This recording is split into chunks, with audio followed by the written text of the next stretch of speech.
Sejam bem-vindos. Neste momento vamos nos deter no livro de Tito e sua relevância, para a igreja de hoje.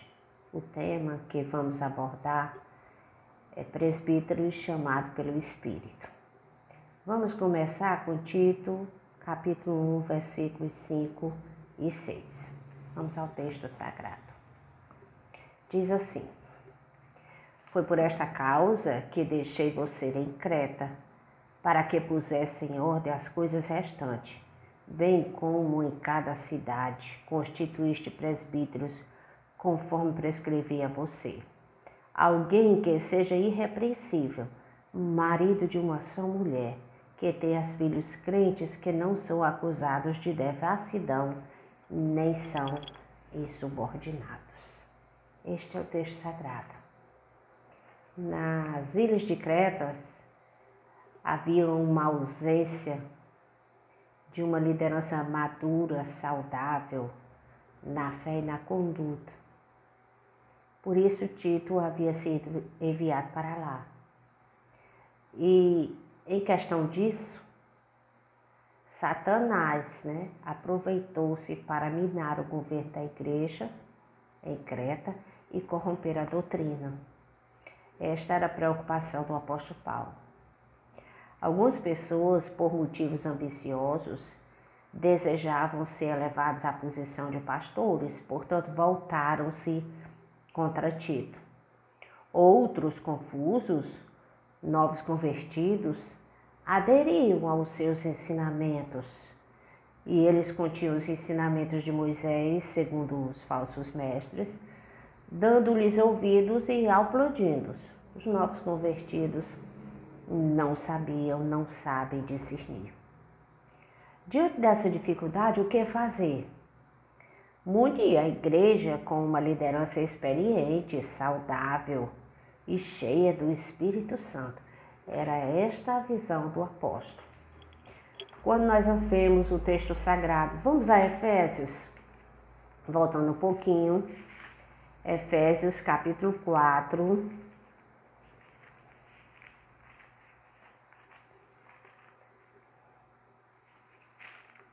vamos ler esse texto, versículos 11 a 13, diz assim: e ele mesmo concedeu uns para apóstolos, outros para profetas, outros para evangelistas e outros para pastores e mestres, com vistas ao aperfeiçoamento dos santos, para o desempenho do seu serviço, para a edificação do corpo de Cristo, até que todos cheguemos à unidade da fé e do pleno conhecimento do Filho de Deus, ao estado de pessoa madura, à medida da estatura da plenitude de Cristo.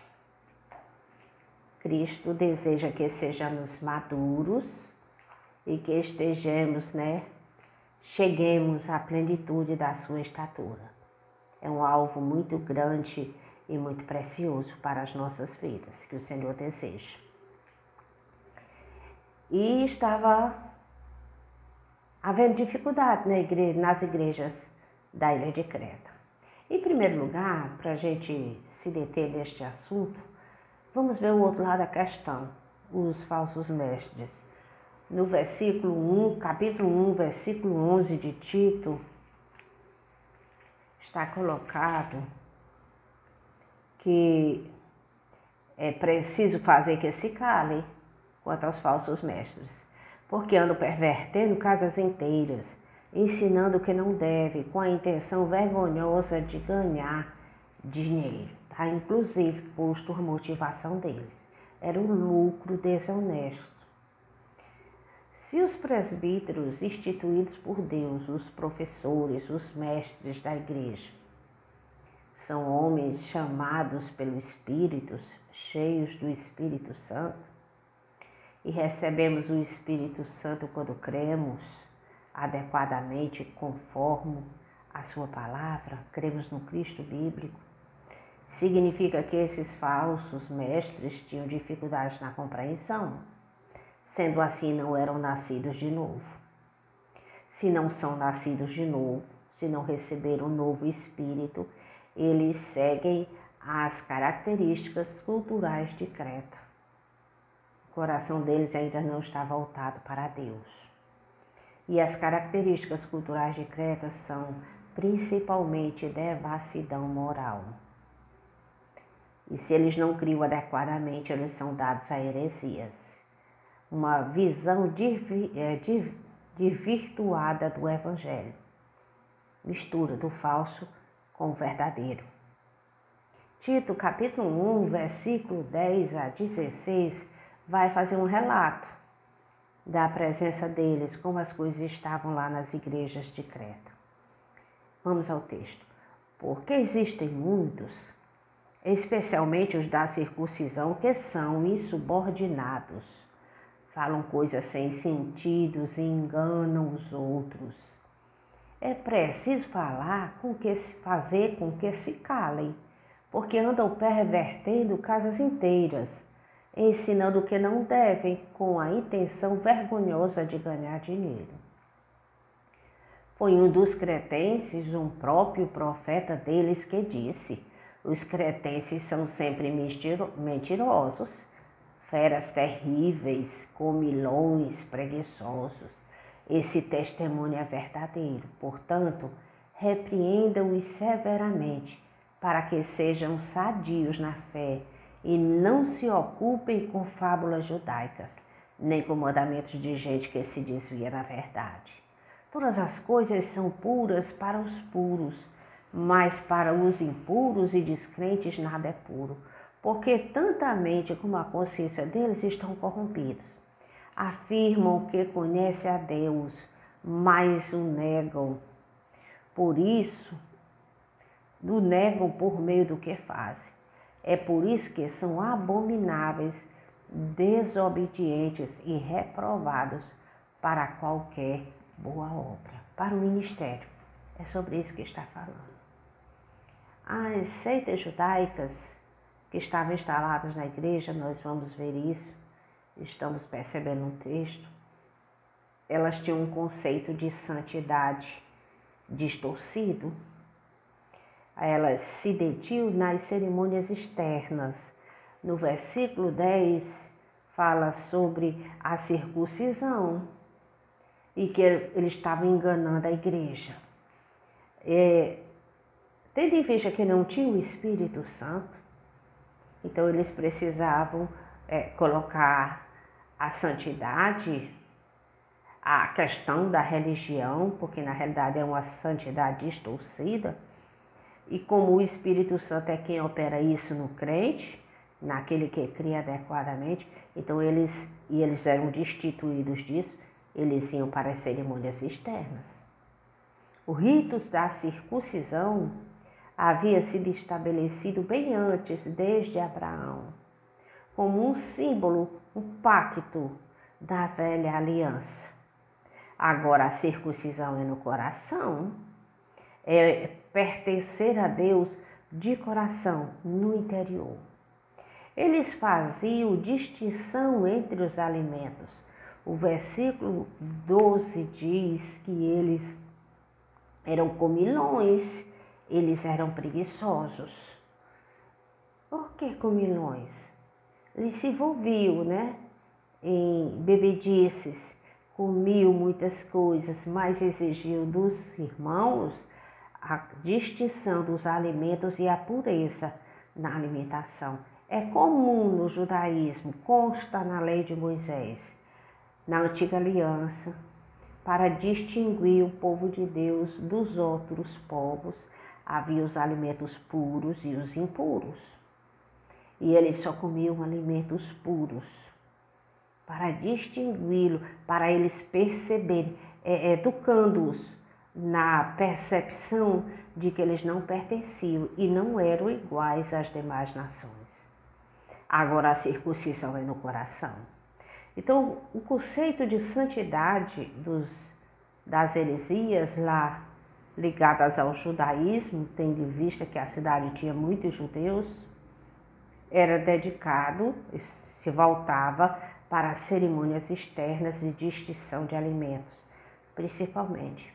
E com isso os hereges, aqueles que queriam ser elevados à posição de pastores sobre as igrejas de Crete, eles influenciavam as pessoas, especialmente os novos convertidos, como fazendo proselitismo. O versículo 11 vai dizer que eles precisavam se calar, porque eles estavam pervertendo casas inteiras. Eles eram corruptores, eles corrompiam a doutrina e a mente das pessoas, e eles eram gananciosos. A motivação deles era o dinheiro. Podemos perceber, e o apóstolo Paulo deixa muito claro, a questão da identidade, para que eles fossem reconhecidos prontamente. No versículo 12 diz que eles eram mentirosos, feras terríveis, e eles eram preguiçosos. Mentirosos, violentos e preguiçosos. Esse era o perfil deles que precisava ser identificado. Podemos concluir nesse tópico que a teologia deles era voltada para o legalismo. Versículo 15 de Tito 1 vai dizer que todas as coisas são puras para os puros, mas para os impuros e descrentes nada é puro, porque a mente deles, a consciência está corrompidas. Essa é a questão. A mente está corrompida, do coração, os seus amores lá no íntimo era corrompido e era exteriorizado no comportamento deles. Mas eles exigiam dos irmãos uma espécie de legalismo para prover uma religião, tendo em vista que faltava-lhes o Espírito Santo, que é quem prover o novo nascimento. Havia essa dificuldade. Em 1 Timóteo, na carta de Paulo, a carta pastoral de Paulo a Timóteo, capítulo 4, versículo 3 a 5, diz o seguinte: eles proibiam o casamento e exigem a abstinência de alimentos que Deus criou para serem recebidos com gratidão pelos que creem e conhecem a verdade. Pois tudo que Deus criou é bom, e se recebido com gratidão, nada é recusado, porque é santificado pela palavra de Deus e da oração. Eles tinham perdido isso de vista. Tendo em vista que já observamos o quanto eles estavam errados e corrompidos, vamos agora observar os presbíteros comissionados pelo Espírito Santo. É assim que os presbíteros do Senhor devem ser. Não se trata de eu escolher isso para a minha vida. É o Senhor, através do seu Espírito Santo, quem me comissiona. Em Atos, capítulo 20, versículo 28, está colocado, falando-se com os presbíteros, os bispos, pastores, bispos, presbíteros, é como se sinônimos no Novo Testamento. Cuide de vocês mesmos e de todo o rebanho no qual o Espírito Santo os colocou como bispo, para pastorearem a igreja de Deus, a qual ele comprou com o seu próprio sangue. Está aqui a importância, o cuidado. Pastorear, eles são designados pelo Espírito Santo, foi ele que os colocou para pastorear o que? A igreja de Deus. E ela é preciosa, ela foi comprada com o sangue de Jesus Cristo. E lá em Tito, o apóstolo vai dar as características desses presbíteros. Tito 1, 6 a 9. Vamos às características, vamos ao texto. Diz assim: alguém que seja irrepreensível, marido de uma só mulher, que tenha filhos crentes, que não sejam acusados de devassidão, nem são insubordinados. Haviam dificuldade, era comum os judeus se divorciarem e arranjarem uma segunda esposa, ou então arranjarem uma segunda esposa anexando a primeira, manter as duas ao mesmo tempo, era comum. E isso causava problemas nas famílias, e os filhos muitas vezes se revoltavam. E era apresentado isso na conduta deles. Faltava-lhes o Senhor. Eles eram acusados de devassidão e eles eram insubordinados. Aí ele, no versículo 7 diz, porque é indispensável que o bispo, por ser encarregado das coisas de Deus, seja repreensível, não arrogante, alguém que não se irrita facilmente, não apegado ao vinho, não violento, não ganancioso.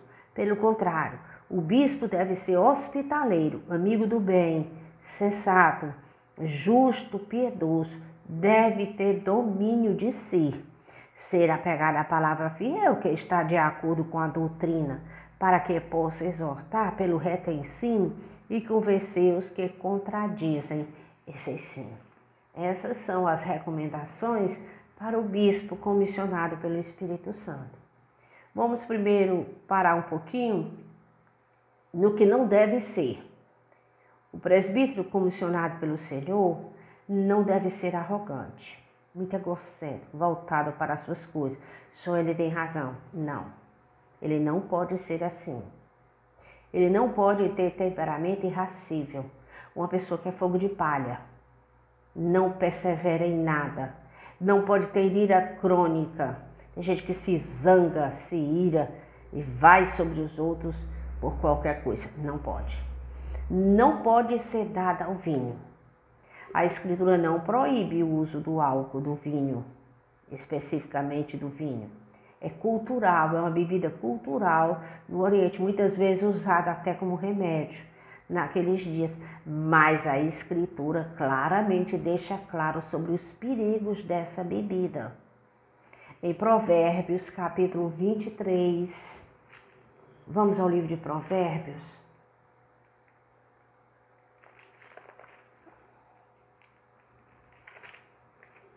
Versículos 19 a 21, Salomão coloca o seguinte: escute, meu filho, e seja sábio, guie o seu coração no caminho reto. Não se junte com os beberrões, nem com os comilões, porque os beberrões e os comilões acabam na pobreza, e a sonolência os levará a vestir trapos. 29. Para que são os ais? Para quem são os pesares? Para quem são as rixas? Para quem são as queixas? Para quem são os ferimentos sem motivo? E para quem são os olhos vermelhos? Para os que se demoram em beber vinho, para os que andam buscando bebida misturada. Não olhe para o vinho quando se mostra vermelho, quando resplandece no copo e desce suavemente, pois no fim morderá como a cobra e picará como a víbora. É muito claro o texto sagrado. Não se deve. Não é agradável. Começa uma simples bebida, mas leva ao vício. Quando foi utilizada essa palavra, é utilizado no grego a palavra paraoinos. Quando fala não dada ao vinho, paraoinos. Vai além simplesmente da bebida. A palavra já se volta para a maneira de proceder em função do uso do álcool. É como se estivesse falta de controle porque estava bêbado. Quando a pessoa está bêbada, ela não tem o controle das suas atitudes plenamente. Então ela parece bêbada, pois não é simplesmente o uso, é esse tipo de comportamento. Em 1 Pedro, capítulo 4, finalzinho do Novo Testamento, 1 Pedro, capítulo 4, versículo 2 e 3, o apóstolo diz assim: para que, no tempo que lhe resta na carne, vocês não vivam mais de acordo com as paixões humanas, mas segundo a vontade de Deus. Porque basta que no passado vocês tenham feito a vontade dos gentios, tendo andado em práticas libertinas, desejos carnais, bebedeiras, orgias, embriaguez e detestáveis idolatrias. Coisas que devem ser abandonadas por aquele que conhece o Senhor Jesus. Então o presbítero que é comissionado pelo Espírito Santo, ele não pode ser arrogante. ele não pode ter um temperamento irascível, ele não pode ser dado ao vinho e ele não pode ser ganancioso. Ele não pode estar na obra, cuidando das ovelhas do Senhor, visando exclusivamente o dinheiro. Não pode. Agora vamos a características que estas pessoas devem ter. Os presbíteros dos quais Tito iria comissionar. Ele ia observar essas virtudes nesses homens separados. Ele deve ser hospitaleiro. Naqueles dias não tinha rede de hotéis que temos hoje, não tinha pousadas e as pessoas viajavam. Muitos pregadores eram itinerantes. Significava que eles precisavam ser hospedados, pois o presbítero ele gostava de receber as pessoas, de doar a sua casa. Ele era receptivo, é alguém que sabia lidar com outras pessoas. Ele era amigo do bem, ele evitava coisas e pessoas ruins. Ele se apegava a coisas boas, que iam trazer benefícios para ele e para os seus próximos, para a igreja. E ele se apegava a pessoas boas. Aqui entra a questão das companhias. Se você só anda com pessoas, que não condizem, elas acabam lhe influenciando. Significa que você não está tão voltado para o Senhor. Então o presbítero ele precisava ser amigo do bem. Ele precisava ser sóbrio. O que é isso? É ter domínio completo sobre suas paixões, sobre seus desejos. O Novo Testamento, aliás, toda a Escritura deixa claro que desde o pecado o homem tende para o mal. A carne é corrupta, existem desejos. Já nos 10 mandamentos se falava sobre a lascívia, como sendo proibido ao povo de Deus. Então, o homem precisa ser sóbrio. O presbítero, a presbítera precisa ser sóbrio para ter domínio sobre as suas paixões. Isso só na presença do Senhor. Tá vendo? Porque é comissionado pelo Espírito Santo e precisa do Senhor, porque para vencer essas paixões, você precisa viver no Espírito, ser guiado pelo Espírito. Precisa ser justo, não pode ser, digamos assim, parcial. Esse é meu amigo, esse não é. Não é preciso ser justo, olhar as coisas, se distanciar um pouco e olhar as coisas à luz da palavra de Deus. Precisa ter piedoso. A questão da reverência, a decência diante do Senhor e das outras pessoas. O domínio próprio, a questão do autocontrole. Essas são características que precisavam e precisam ainda hoje ser observados naqueles que são comissionados pelo Espírito Santo para dirigir, para ensinar a igreja de Deus. Nós carecemos disso. Urge a igreja a orar pelos seus líderes, orar uns pelos outros, para que o Senhor levante pessoas para nos ensinar e que seja a palavra de Deus, a luz da verdade, porque nós carecemos disso e isso transforma as nossas vidas. O Espírito Santo age. Lá no livro de João diz que ele traz à memória, ele faz lembrar aquilo que a gente aprendeu. A palavra é aplicada ao nosso coração e o Espírito Santo, na hora oportuna, traz à memória e nos transforma. Então precisamos de pessoas cheias do Espírito Santo, que tenham sido tratadas pelo Espírito, sejam legítimas, se perceba o Espírito nas suas vidas pela sua conduta. Não é que não cometemos nenhum erro. Somos pessoas, somos pecadores, mas não temos prazer no pecado.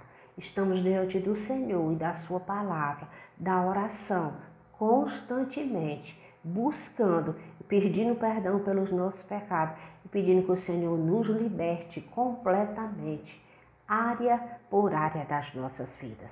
Isto precisa ser observado. Precisamos das orações dos irmãos. Por fim, nós vamos falar sobre o ministério do Espírito Santo, como que um resumo. Em Ezequiel, capítulo 36. Vamos para Ezequiel. Versículo 26 diz o seguinte, uma promessa de Deus ainda no Antigo Testamento, no tempo do cativeiro babilônico. Eu lhes darei um coração novo e porei dentro de vocês um espírito novo.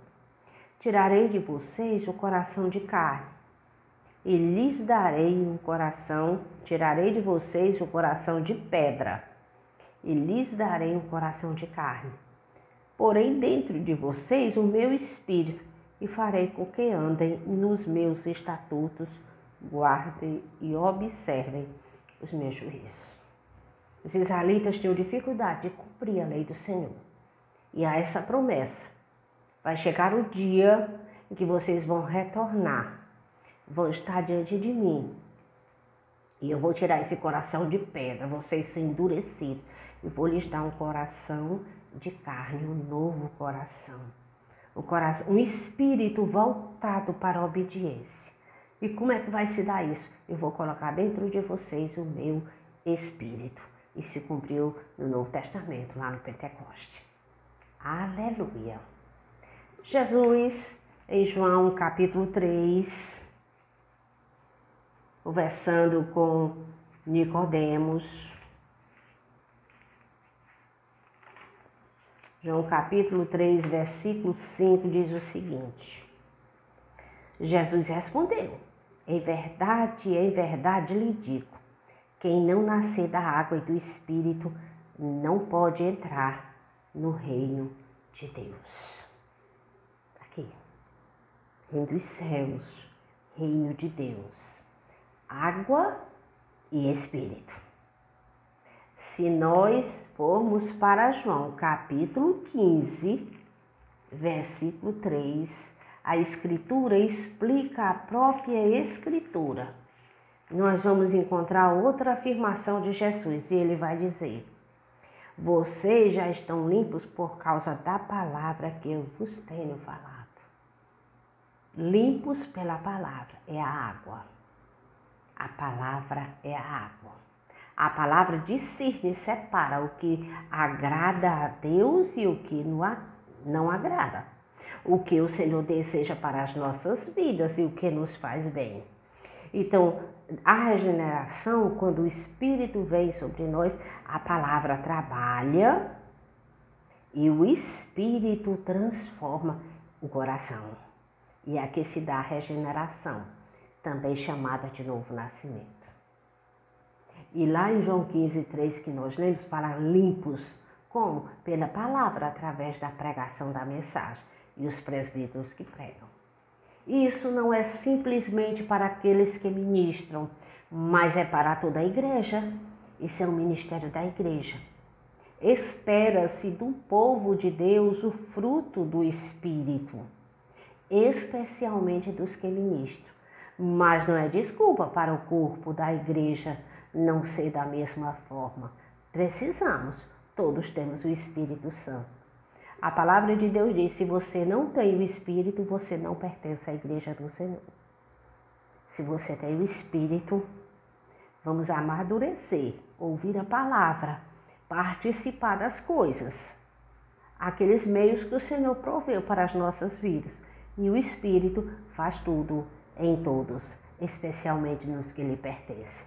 Aleluia! Queremos deixar claro a inutilidade do livre-arbítrio. Alguns homens na ilha de Creta queriam se colocar como pastores, a liberdade de escolha. Não é isso que vai ser prerrogativa.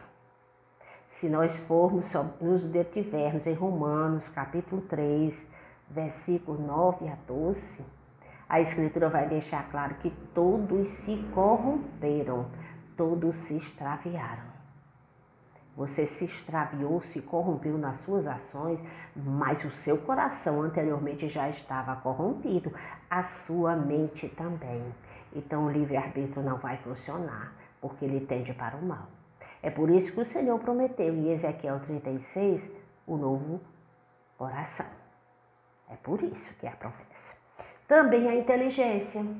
Algumas pessoas se acham inteligentes E por isso, pensa que pode participar dos benefícios espirituais baseados só na inteligência. Não. Em 1 Coríntios, vamos para 1 Coríntios. Capítulo 1, versículo 19, diz o seguinte: certamente a palavra da cruz é loucura, o 18, é loucura para os que se perdem, mas para nós que somos salvos, ela é o poder de Deus. Porque está escrito: destruirei a sabedoria dos sábios e aniquilarei a inteligência dos inteligentes. Não é pela inteligência, é pelo Espírito Santo de Deus. É Ele quem faz. As virtudes que estão listadas no livro de Tito para os presbíteros, na realidade elas são para toda a igreja. Espera-se que a igreja evidencie, traga no seu caráter essas virtudes cresçam em maturidade e especialmente a sua liderança. Gálatas capítulo 5, nós temos uma lista dos dons do Espírito Santo, do fruto, e claramente está imbuído nessas virtudes que estão listadas aqui em Tito capítulo 1. Diz assim, versículo 22 a 25. Mas os frutos do Espírito é amor, alegria, paz, longanimidade, benignidade, bondade, fidelidade, mansidão, domínio próprio. Contra estas coisas não há lei. O versículo 25 diz: se vivemos no Espírito, andemos também no Espírito. Espera-se isso da Igreja do Senhor, espera-se isso da liderança da Igreja do Senhor. Que o Senhor nos abençoe, nos faça compreender essas coisas, que estejamos dispostos de estarmos na presença do Senhor e Ele nos dá, porque Ele é bom. Amém? Vamos agradecer a Deus com oração.